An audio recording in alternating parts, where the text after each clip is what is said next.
Welcome to Upwards, sponsored by the Microsoft Aspire Experience, where we share stories and insights to help you grow 1% better in your personal and professional life every episode. Here are your hosts for today's episode, Zach Zhu and Jay Lee. Hello, Upwardians, and welcome back to another awesome episode of Upwards. It is Jay-Z back on the mic. What's going on, Jay? Well, I'm just really excited to tell all our listeners today about the amazing guests that we have. So today we have Jo Wright. She is the director of Gaming for Everyone at Xbox. I know, I didn't know that role or existed either. But yeah, she has dedicated most of her professional career to the areas of diversity and inclusion before D&I was even a thing in the professional world. And she's just an awesome person to talk to. So yeah, let's launch into the episode and I hope you enjoy. Welcome to the show, Jo. We're super excited to have this conversation today. And anybody in our audience who is passionate about gaming or has lived with an Xbox their entire life, this is going to be an awesome treat. So before we hop into the meat of things, please introduce yourself. All right. Well, hello, Zach and Jay. I'm excited to be here. First, I love that you guys are doing this podcast targeted towards early in career folks. That's awesome. And I so wish this would have been around when I was early in career. So kudos to you guys and to all the listeners and just investing in yourself. I think that's awesome. As far as who I am, so my name's Jo Wright. My pronouns are she, her. I grew up in the Seattle area, so I am a local, which now are few and far between at Microsoft, given how much it's grown. I grew up around here, and I actually grew up wanting to be a doctor. And so since 7th grade, I knew it. I was going to be a doctor, and I did all the things, went to different camps and whatnot. And part of wanting to be a doctor was swearing that I would never work at Microsoft. And because I just thought people worked at a desk and sat behind a desk all day, and I wanted to interact with people and really have an impact. And you couldn't really do that with computers, right? Yes, this is very naive. And Microsoft was in my backyard, basically. It was right across the street from our doctor's office. We saw the campus, so I knew it. And then as I got a little bit older, both of my older sisters were here at Microsoft. And all growing up, I always kind of wanted to do my own thing. They took Spanish, I took German. They went to school at University of Washington. I went to college 2 states away. So the fact that they were at Microsoft meant I definitely didn't want to come here. But that was a little over 22 years ago that I joined Microsoft. So after I graduated college, I stayed and worked with a Japanese exchange program. It was a cultural exchange program. So I stayed there for a few months and then decided to come back home because I knew my family's really close. We also have a younger brother. So I was very reluctant. I had kind of this list of things I wanted in a company. So I interviewed and literally tried hard not to interview with Microsoft because my older sisters were here. But as hard as I tried, I could not find a company that could meet these 5 buckets that I had. So then I was like, fine, I'll interview, right? Like this total stubborn little sister. And I was lucky enough to get an offer there. And so I joined in recruiting. Because I had an internship the previous summer at another company in an HR role. So I was like, okay, I'll do this till I figure out what I really want to do. So I joined Microsoft and I said, okay, 5 years tops, then I'm out. At 5 years, I changed jobs. So I spent my first 5 years in recruiting and with the second part of that on the college recruiting team. So hiring interns and people straight out of college. So again, early in career audience always have an extra special place in my heart. So I spent 5 years on that team, and then I moved to, at the time it was called the career model team, and we really looked at kind of career paths for people across the company, because as the company was really growing, before people could just get a job in a different group because they knew somebody. But as the company got bigger and bigger, just relying on network for really being able to change jobs. So employees were leaving the company, even though there were 10,000 job openings, but they couldn't find them. So that's where we created what at the time was called career models. So we really defined what are the professions and disciplines within the company, and then what does success look like, and how do we intentionally build those skill sets. So I was on that team for 7 years. Again, blew past the 5-year mark. But while I was on that team, I went to grad school and got my master's in OD, which is like organization development. But really, it's like, how do you design and lead large-scale change? And culture is at the root of that. So After that, I moved to our global diversity and inclusion team. And I really thought that was going to be my last stop at Microsoft because I had learned about that role when I first started at Microsoft. And I was in recruiting and we sat down the hall from the D&I team. And I was like, what? That's a job? Like people get paid to think about that? And I was like, mind blown, right? Just, and I was like, okay, I'm working on that team someday. So I had set my goals at that point. Granted, it took like 10 years to get there, but I just knew that's what I wanted to do. And so I was there for about 5 years. And then this Xbox thing happened. But that was also when I hit my 15-year mark. And I really did almost leave the company because at 5 years, and I'm like, okay, 10 years, I'm for real going to leave. Then I changed jobs, finished grad school. So then I'm like, okay, 15 years for real, I'm going to leave. And I really did almost leave at the 15-year mark. But then this Xbox thing happened. Satya became CEO and this role and this opportunity within Xbox started. So I was like, okay, I guess I'll stay for 20. So I came to Xbox, said 20, but at 20-year mark, now I'm working in Xbox and I'm just having too much fun. So I'm like, okay, 25. So we'll see how it goes. And then you'll be a doctor. Yeah. Yeah, something like that. Oh goodness, I don't even think I could now. But yeah, so that's kind of been at a high level my career path within Microsoft over the last 22 plus years. Crazy to say that because really in my head I'm still leaving after 5. I feel like a lot of early in career people hearing this are kind of in the same shoes too. It's like, oh, we're going to stay for 5 years. And then some people, or right now people are like, what's the average year tenure at a tech company? Like 2 years, I think. People are like, I'm going to hit my 2-year mark. And then they're going to say, I'm going to hit my 4 and 5 year mark. And then they're going to have kids or settle down. And they're like, well, too late. We're Microsoft lifers. It's crazy how true that is and how fast it flies. But I do feel that I'm on my 4th career, just all within Microsoft. Because the jobs have been so fundamentally different. And like, if you would have told me that what I'm doing now, if you would have told me this 10 years ago, I would have been like, you are crazy. Like, what are you on right now? And so that to me is one of the most exciting things about Microsoft is how big and diverse the company is so that I can feel like I am on my 4th career and learning an entirely different skill set, organization, business model, like all the things. Yet it's all still within Microsoft. So I think that part is actually pretty cool. And one of the things that has kept me here. Yeah, exactly. And you say that you are on your 4th career, but kind of listening to your story here, it seems like all of these careers have people at the core of it. And especially recently, it's like diversity and inclusion, right? And so right now you're working at Xbox, working on gaming for everyone. So can you kind of delve into like the right now about why you're in this role and why diversity and inclusion in gaming is so important? Yeah, absolutely. So it's interesting. So when I joined Xbox, it was to start gaming for everyone. Like it wasn't even called gaming for everyone yet. So I was working with them from my previous role when I was on the D&I team.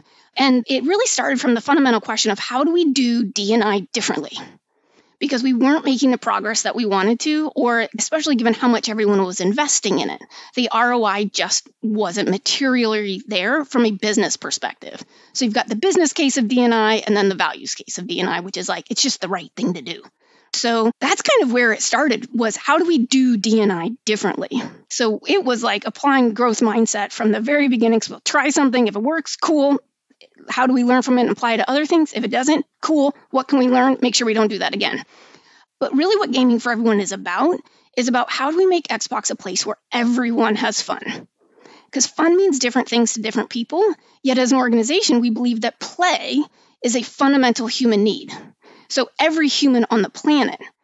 So if they want to meet that fundamental human need for play and want to come to Xbox, we want to make sure we have the type of fun that they're looking for that day. And that can range from content or who they're playing with or what device they're playing on or where in the world or in what language. So the list can go on and on. So we're really intentional about that and have been from the beginning. But one of my favorite stories to share is like the level of intentionality and how important that is in driving conversations where we want to change behavior so that we can reach more people. Because right now there's 3 billion gamers on the planet. And I'm telling you, we're not reaching all 3 billion yet. But that's our goal. And so if we want to hit that 3 billion, we have to be intentional about doing it. Because when you think about gamers today, right, if I were to ask you to picture who in your mind, when we talk about a gamer, who do you visualize? You don't have to tell me, but you can if you want. But I pretty much already know what you're visualizing. Unfortunately, yeah. But usually when we ask that question, what comes to mind is a 18 to 24-year-old white male that is straight. Odds are they're playing in their parents' basement and even drinking a Mountain Dew and probably eating Doritos, right? Like that image and that stereotype is so deep in our minds as a society that is who so many times when people hear gaming, that's who they think of. And when people think about investing, that's who they think of. Yet the data shows us that yes, those people are playing games, but it is so much broader than that. 80%, this was from 2021 data, 80% of all gamers are over 18 years old, older than 18. You said 80%. 80%. And the average age of a gamer in the US is 31 years old. Wow. And then one other stat for you is 45% of gamers in the US identify as female. So that is like so far, those data points are so far from that image that I'm, all the way down to what they're eating and drinking in our minds. So in order for us to really reach those people that are already playing, let alone new people, so our business opportunity, we really have to be intentional. Otherwise, that stereotype is going to be in our head. And we're going to be designing and creating experiences for them, even though they're not the ones who are actually the bulk of who makes up the gaming world today. So that's a little bit about how G3 got started and kind of the core of really what we're after. Okay, so the essence of gaming for everyone is literally exactly in the title of the name. Uh-huh. Yes, and that was very much by design. Yeah, and I'm curious because obviously there is the stereotype of hardcore gamers that you were constantly referencing, and I know Xbox has been associated with that term for so many years now. But how do you go about backtracking on that stereotype to open it up for this entire demographic that the data shows that everybody games, essentially? Yeah, well, one of my favorite things is even internally into our engineering and creators across Team Xbox is when they talk about hardcore gamers, I'm like, okay, who do you mean by that? I'm like, what do you mean? Like, it's just a given. We all know what hardcore gamers are. I'm like, no, break it down for me. Like, let's do this. Break it down. Who do you mean by hardcore gamer? And they're like, what? And I swear, like, the looks I get are like, what planet are you from? And I'm like, is it based on the number of hours someone plays in a week? Or is it based on what genre they play? Or on what device they play? Or like, what makes it up? And they're like, well, I mean, I guess like number of hours they play. And I'm like, oh, okay, cool. Good to know. So that's awesome that now I'm going to call my 72-year-old grandma who plays 12 hours of solitaire a week. I'm going to tell her she's a hardcore gamer. And they're like, no, that doesn't count. That doesn't count. And I'm like, dude, you just told me it's based on the amount of hours that they play. And they're like, oh, okay, so that breaks. So it's number of hours and genre. And I'm like, okay, so which genre counts as hardcore gamer? And I'm using air quotes. And then I'm like, is it sports games? Is it first-person shooters? Is it like what action-based games, role play? So you can kind of see where this is going, where we use a lot of words and we assume a shared definition and a shared understanding of what we mean by that word and something as central to our business as hardcore gamer. And so part of it is really breaking down, is doing one click down of what do we mean by that? Who is this gamer that we're going after? And recognizing that there is no one definition of a gamer. And so if we're going to reach the people who like to play games, we have to be intentionally inclusive about the many different ways that people like to play. That's a really good point. Because, yeah, if you think of gaming, the term has been very much associated with video games. And it's not necessarily the case if you think of any sort of game like solitaire. Or you can, I'm thinking when I was younger, like Neopets. That's a game, right? So. Yep. Actually, only 39% of people that are active gamers play first-person shooters. That's shocking. And 63% play casual games like solitaire or Tetris or things like that. But to me, when people associate gaming as a whole, they think the first-person shooters or something. But that is a lot of fun for a lot of people. So first-person shooters are very meaningful to the gaming ecosystem. Gaming for everyone is not about like putting some in a box. It's about making sure we have a wide variety and celebrate all different types of games and the stories and the way that people like to play. Because it's not even just about the different people. It's also, if you think about as a single individual, like if I have a really great day at work, I might want to come home and game a certain way. If I have a really crappy day at work, I might want to come home and game a totally different way. But if I'm playing with the kids, I might want to play a totally different way. So it's not just about reaching different people. It's also recognizing that in individuals, we show up differently every day, and play is going to mean different things to us on a different day. So it's really just making sure that there's that wide variety of ways that people feel welcome, that they belong, and that they're represented in our gaming community. That's so fascinating that in this circumstance, because I feel like typically people make the subjective observations first before going to the data, but here it's completely flipped. You guys use data to get all that subjective analysis, which is really, really cool. I'm curious to see if you guys did any research as to how many individuals actually drink Mountain Dew within that gaming pool as well.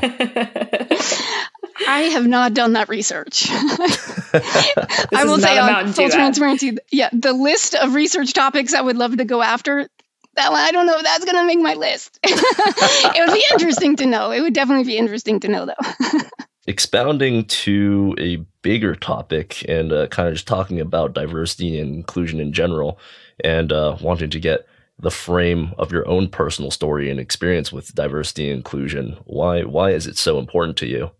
Why is it so important to me? This is a question that I don't know how to really answer it, because it has always been interesting to me. And it has always been an area that before I knew the label diversity and inclusion. So like all growing up, like I was always just very curious about people who were different than me, who looked different, sounded different, lived in a different place. So I was always just very curious to learn about different lived experiences and what that meant. So that's why when I told you I joined Microsoft, and I'm like, wait, that's a job? Like, that's a thing? Like, oh my God, that had never entered my mind that could be a professional career path. So it was no surprise to my family that I ended up in this space, because they were just like, oh yeah, she's always been like that.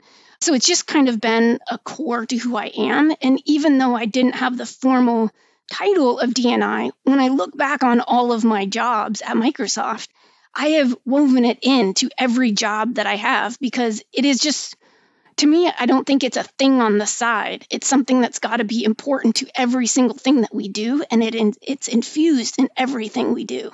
So like when I was in recruiting, we worked on several things, but one in particular was like, how do we recruit people with disabilities? And how do we as recruiters make sure that we are aware enough of their lived experience based on different disability types, so that when they show up in the lobby and we go get them, and we're like, oh my gosh, you're blind. I have no idea how to talk to a blind person. What do I do? How does that change the recruiting process? Like all of that stuff, like I call that the freak out moment, right? We want to avoid that freak out moment, because that candidate is going to feel that. And then that's going to change their experience throughout the rest of the day. And we want every single candidate, no matter if they get hired or not, to feel like they have a world-class recruiting experience. And so to me, that was a way of incorporating in a real tangible way the concept of diversity and inclusion, of how do we make sure every candidate has that real world-class recruiting experience. But so things like that, I've just incorporated it into every job that I've had. So it really just kind of becomes core to who I am, but it's also how I live my life outside of work as well. When I think about the things or events or milestones and which have brought me the most joy on a personal level, I'm definitely in a very mixed group and people from all over. But I think that to me, when I think about it too, is that kind of the transition from a work environment or a personal environment into a work environment, because of the curiosity that I've had growing up, where I'm always asking questions about different lived experiences than me. As I got older, I realized that those different lived experiences show up in the world very differently. And some of those lived experiences are not good and have been very different than mine. And people have been treated very differently than me. So a big part of what fuels me is what can I do to help make sure that people have equal access and opportunity to the same opportunities that I've had, or just have that opportunity to access, and we're playing from the same field, and no matter what we're doing. So that's just kind of something that fuels me professionally because of how I've seen it play out in the real world. Yeah, totally. And building off of that too, I'm sure a lot of people that are listening to this podcast share the same sentiment, where they have been very fortunate in a lot of aspects of their lives, whether that's family backgrounds or who they are, what they look like, etc., or they have not been as fortunate because of systemic racism, etc., that is built into our system. But I was wondering, for those that are listening, how would you kind of encourage them to include D&I into their daily life or into their work life? And if you have examples of how you did that for Gaming for Everyone, that would be great to share too. One of the things that I think about, just even taking kind of a step back at the 10,000 foot level, people talk about this concept of D&I, or, now you're hearing DE&I, or different word ordering of the same words, or, diversity, inclusion, and belonging. But to me, with all of those, we clump them together and treat them as one thing. Yet so many times the real power and the innovation opportunities come when we focus on the and. Like if the and is not present, the goodness doesn't come. What I mean by that is, like, you could have the most diverse team ever, or be working on the most diverse product ever, but if it's not inclusive, so you have this diverse group, but if people aren't able to share their voice or share their different perspective, then all that diversity doesn't matter. Or you can have the most inclusive team ever, but if everyone has a very similar lived experience, then you're not getting that range of perspectives that really lead to innovation. So it's really about, how do we figure out ways that we can have a very diverse group and an inclusive culture, such that all experiences are seen, valued, heard, and respected. So that, to me, is where the goodness comes from. And that's what all of the data shows, is like when they say diversity and inclusion leads to innovation, it's when both of those things are present. And when you don't have both of those things be present, then it can become this checkbox activity that teams do to feel better about themselves, which doesn't really lead to behavior change and then really customer experience. It doesn't enhance that. So within Gaming for Everyone, one of the things, actually, when we very first started this, and I talked about how this was all about how do we do D&I differently. But once I joined Xbox, and I'm in an engineering org, so not people related at all. But one of the big things that we did at the beginning was recognize the way that the phrase D&I automatically steers people's thinking, right? So a big part of my background and my master's degree is in how do you change behavior, and the recognition of the role that words play. So when you hear diversity and inclusion, what do you think of? Race and gender, probably, right? Yep. Race and gender, which is goodness, because they are very important to this. Yet there are many aspects of really creating an inclusive culture that appreciates the diversity that its employees have. It can be way beyond race and gender. And if we're really going to drive that change that lasts, we need everyone at the table. Everyone plays a role in this. So from the beginning with Gaming for Everyone, I did not let anyone call it a D&I program. And here's why. HR does D&I, right? It's driven from an HR team, and it's people-led. And what we try to do within Gaming for Everyone from the beginning, and we still really do it, it is founded on this concept of a product inclusion, where we focus on the product and say, who can't play our product today? Who doesn't want to play with our product today? What's getting in their way and why? And asking all those whys. Because when you focus on the product, people are like, wait a minute, what do you mean someone doesn't like my game? Like, this is my baby. This is the best game ever. And you're like, okay, but what about if someone is deaf? Are they still going to have a good experience in your game? And they're like, oh, well, what do you mean? What's your experience like? Or what if someone doesn't speak English? So then it kind of can trigger these things that they don't even realize they've designed into their game. But when you talk about the product, it is an objective thing that people, of course, we want as many people using our product as we can. So they're going to figure out how to make it more accessible to someone who's deaf, or they're going to figure out, based on whatever their target audience is, how do they make sure it is inclusive of that entire audience? So that's what we mean by product-led inclusion. Because the inverse of that in like traditional D&I is what I call people-led, which is where you focus on the people. People go to trainings and whatnot and understand that, and they go through different learning experiences. But the concept is you change the people, they change the product, then it reaches the customers in a different way. So we kind of flip that on its head to test it of how does it work when we focus on the product first, and then the people change right along with it. So that's been kind of our experience with Gaming for Everyone, where words really matter. And we didn't want a label of D&I to get in the way of engaging everyone across Team Xbox. Because a big speaking point about this is every single person across Team Xbox plays a role in making Gaming for Everyone real.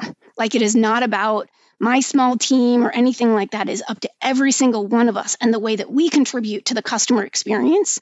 And that ranges from researchers to designers, game creators, all the way to marketing and PR. Like, every single person plays a role. Finance does, HR does, like every single person plays a role. And people don't want to necessarily engage if they feel like they're going to be judged. So that's where, by making it about the product is going to be judged, but that's okay. We judge products all the time, right? That's how we make sure they're good products. So it's how do we really focus on the product and try to bring less judgment to the room to begin with, because then that can decrease the inclusion or the inclusive experience that someone has. But how do we keep it as an objective conversation and really say, how many of the 3 billion gamers are we going to reach with this? That can be a very daunting thing. So I don't actually use that question that much, but that's more thought-provoking, because then people are like, oh my God, 3 billion, like, overload. But that's kind of the direction that we're going. So are we going to reach new players with this, whatever it is that we're trying to do here, and in a meaningful way? Because reaching them once is one thing, but reaching them in a meaningful way to where they keep coming back and then they bring their friends and they really find that sense of play within Xbox. I was wondering, so you've been with Gaming for Everyone since the start, like you created this. So over the past however many years that Gaming for Everyone has existed, do you have any impact stories that you found especially meaningful to you or to the organization that you would like to share? I'm kind of curious, like, what has Gaming for Everyone been able to do and change the gaming experience? Okay, so this could be a totally separate podcast for like 2 hours. And I'm not saying that because that's the work that I have personally done, but the way that this organization, because I truly believe that people have had this intention from the beginning, but just didn't know how to go after it or what to do. So it has been so incredibly cool to watch Team Xbox like rally around this idea of Gaming for Everyone. And then we're helping to create a structure and a framework to help them execute that and help them make it real. But it's also in their own way. Like, I can't tell people what to do. Like, at the beginning, it was really funny because so many leaders would be like, oh my God, I love this idea. Like, I'm all in, KJ. Like, tell me what to do and I'll go do it. I'm like, sorry, like, I ain't the one. That's not how this is going to work. Because if I tell you what to go do, that's from my perspective. And I don't know your job. So I can't tell you how to go be more inclusive and design for more people in your job. I will sit here and ask you questions to help you figure it out, but it's got to be in your own authentic voice and meaningful to you and on your journey. So that's been kind of from the beginning. How do we get people to kind of own this? And our goal is where it is this, and by it, I really mean like intentional inclusion and intentional inclusive design for the customer experience, that it's part of the DNA of what it means to be in Team Xbox. That is the goal, so where we don't even have to have a Gaming for Everyone team anymore. So it's to work ourselves out of a job. But to your point about tangible examples, I think one of my favorite ones is the Xbox Adaptive Controller. Like, I think you might have seen the Super Bowl commercials and the holiday ad, but that in and of itself really shifted the way that people think about gaming and who games and the role that gaming can play in our lives from a rehabilitation perspective, the way that gaming can make that fun, and just connecting with other people and building relationships through gaming. So I think the adaptive controller is one of the most tangible examples, and that's from a hardware perspective. But then we also have games that, again, I could like share so many, but I know we're trying not to make this 2 hours long. A game that came out last year was called Tell Me Why. This is an example, which is a story-based game, but the main protagonist is a transgender man. And this is the first time that in a AAA game, the main character is trans. But then there's many different dimensions of this game in which the team worked with people from that community. Because this was something we learned from the adaptive controller and other things too, but it's the concept of not about us, without us. So we can't tell the story of another lived experience without that lived experience represented in the creation process. So partnering with the LGBTQIA community, both internally and externally, hiring consultants, hiring a trans actor to voice that character really brought a level of authenticity to it, but also just one that other people with that lived experience could relate to. So that is one way that it shows up in a game. Another one of my favorite game examples, and then I'll stop, is a game called Hellblade, Senua's Sacrifice. And this is a game where it was funny. When it first came out, my manager sent me a text, not even an email. He's like, KJ, you need to go play this game. And I'm like, what? He's never told me that before. And so I was like, okay, I'm going to go play it. But it's from a studio called Ninja Theory, and they are based in Europe. The main character experiences psychosis. So throughout this game, you play that character. So you feel what it's like to have schizophrenia and be hearing voices in your head and the battle that she goes through outside and inside. And the impact that game has, like if you go on YouTube and look up, if you just do Hellblade like user stories, they put together a video, the studio did put together a video with real live testimonials that people just sent them, unsolicited, sent them after the game. And they were comments like, finally, for the first time, I felt seen. Or finally, for the first time, my family could understand my experience in this world. But the things were so incredibly touching that to me is like that. And that team did so much work to make sure that they were representing that experience in a really respectful way. So those are just, I would say, 3 kind of examples, one hardware and then 2 very different content examples, but where it's really kind of capturing the wide range of lived experiences we have as humans and the opportunities that we have in gaming to tell different stories. So it's not just about a first-person shooter or a sports game. There are many different ways to tell the human stories through the art form of gaming, which is actually why I am learning to love this industry, I should say. Because when I came, I was not a gamer. Which is why I was asking those questions about what do you mean by hardcore gamer? But now I definitely have a lot of fun playing. Wow, your story is incredible, Katie Jo, and it just blows my mind how you were able to align the incentives of diversity and inclusion along with the incentives of Xbox as a whole, managing to like bolster those 2 pieces together to the point where now they work in harmony, and you've developed this incredible ecosystem where everybody has the opportunity to take place in something that brings people so much joy. So absolutely incredible.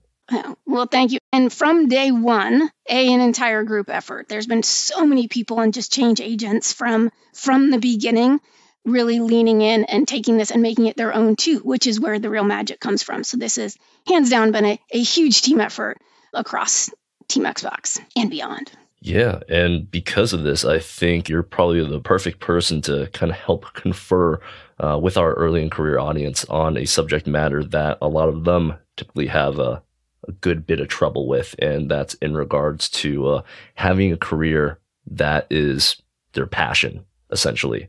So throughout your entire story, evidently, it's very obvious that you're extremely passionate about diversity and inclusion, whether it be in your professional life or personally. What advice do you have for our audience surrounding building your career to the point where you can work on something that is your passion? So several things are coming to mind for me right now. And one is the recognition that your passion can evolve and refine as time goes on. Because like I said, D&I was my passion before I knew there was a label D&I. So part of it is just keeping in mind, like not letting labels or teams or organizational structures get in your way of doing things that fuel you from the inside. So, because where I said I had incorporated D&I into every role I did, whether it was like a volunteer project or it was a way of saying, this is our business goal, and here's an opportunity for us to be intentionally inclusive to reach even more people. Because that's typically what happens is you end up expanding and having a bigger impact when you bring that intentionality to it. Because if you don't, as human beings, if we don't intentionally include, we will unintentionally exclude. That is how we are wired as human beings, to design things and create things and do things that are with people who are similar to ourselves. So we have to be intentional about inclusion. But to your question about like, how can people incorporate in or find their passion? I think one story I'll just share. When I was thinking about leaving Microsoft, right? When I hit my 15-year mark and I really was looking at leaving, I was like, hey, what do I want to do? I'm going to change the world. I'm going to do all of these things. And I'm like Gates Foundation. Like they're making a huge impact on the world. I want to go work for the Gates Foundation. And I held them up on this pedestal for the longest. And then I started talking to people at the Gates Foundation to find out like, what kind of jobs do they actually have?